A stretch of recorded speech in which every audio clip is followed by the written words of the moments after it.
देवाधिदेव भगवान महादेव शिव और जगत जननी मां जगदम्बा जी के चरणों में नमन करते हुए मैं यति सत्यदेवानंद सरस्वती, शिष्य परम पूजनीय महामंडलेश्वर गुरु यति नरसिंहानंद गिरी जी महाराज, और आज हम सिद्ध मां बगलामुखी 16 स्तंभी 51 फीट मंदिर का जो निर्माण स्थल है वहां पे हम एकत्रित हुए हैं। तो हमारे साथ में हैं लक्ष्मी जरिया जी जो कि भाजपा की नेत्री हैं, और हमारे साथ में गौरव जी हैं, और हमारे सारे साथी हैं। हमने यहाँ पे जो आज मीटिंग करी है, हमने यहाँ पे आत्मचिंतन करा है कि हमारा धर्म, हमारा समाज और हमारे समाज की सुरक्षा, इसके ऊपर हमने आत्मचिंतन करा है। हम देख रहे हैं कि हिमाचल में जगह जगह पे हमारे जो लोग हैं एक्सीडेंट हो रहे हैं, तो उस एक्सीडेंट में भी हमारे हिंदू सनातनी मर रहे हैं। हम देख रहे हैं कि कहीं भी कोई बीमारी से अगर कोई मर रहा है तो उसमें ज्यादा तादाद हमारे हिंदुओं की है।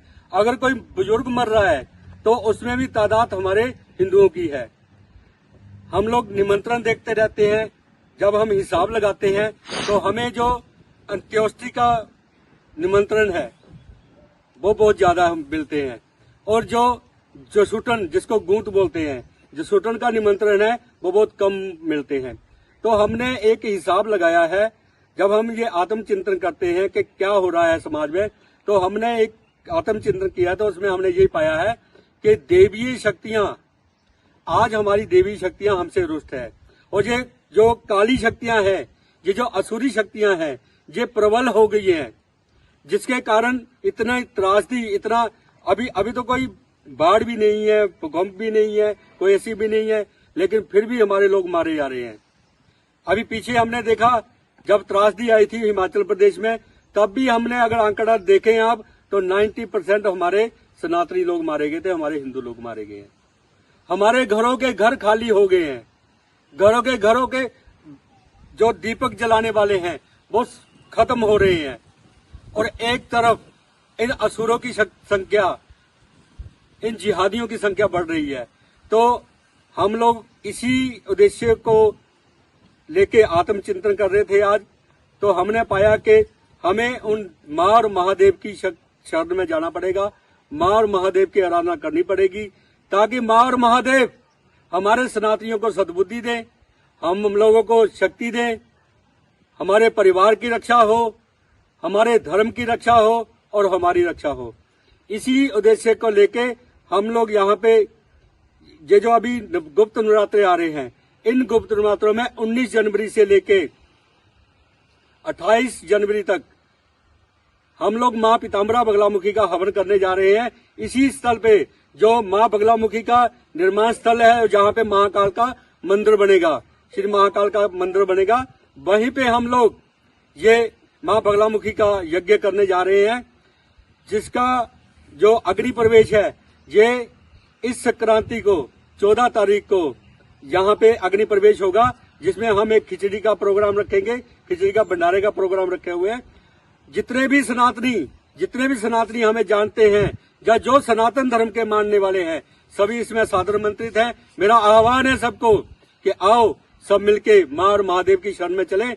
आओ इन गुप्त नवरात्रों में मां बगलामुखी की साधना करें। मां बगलामुखी हमें इन असुरी शक्तियों से बचाए। मां बगलामुखी हमारे परिवार की रक्षा करे, मां बगलामुखी हमारे वंश की रक्षा करे।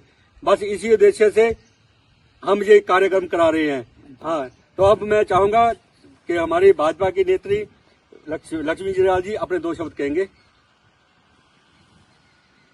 मैं आप सभी का धन्यवाद करती हूँ जिन्होंने मुझे यहाँ आने का निमंत्रण दिया।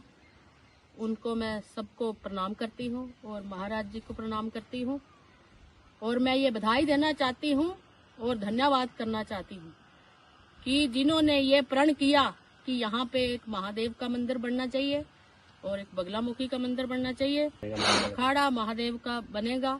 ये हमारे लिए बहुत ही सौभाग्यशाली वाली बात है, हमारे इलाके के लिए बड़ी सौभाग्य वाली बात है।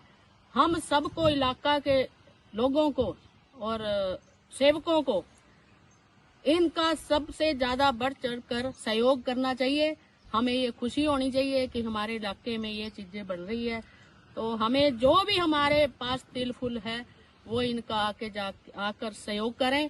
14 तारीख से यहाँ पे खिचड़ी बनेंगी और हवन वगैरह होगा, तो सभी को मैं आमंत्रित करती हूँ कि यहाँ थोड़ा सा समय निकालें और सब यहाँ योगदान दें। जिनके पास ऊपर वाले की कृपा है, माया बरस रही है, वो थोड़ा थोड़ा भगवान के नाम पे भी लगाएं, क्योंकि हमारे इलाके की ये जगह बहुत अच्छी बनेगी। जो मुझे दिख रहा है, भगवान की कृपा है, कितनी खुशी हो रही है, कितनी पावर है भोले शंकर में। देखो आज हमें उज्जैन महाराज जी का प्रसाद भी मिल गया, ये कितनी बड़ी बात है। यही साक्षात आपको एक प्रूफ है, ये एक समझ लो कि आपके लिए एक बड़ी शुभ संकेत है कि आपको प्रसाद मिला। तो देखो आने वाला टाइम अच्छा होगा, तो सबको मैं शुभकामनाएं देती हूँ। हरे हरे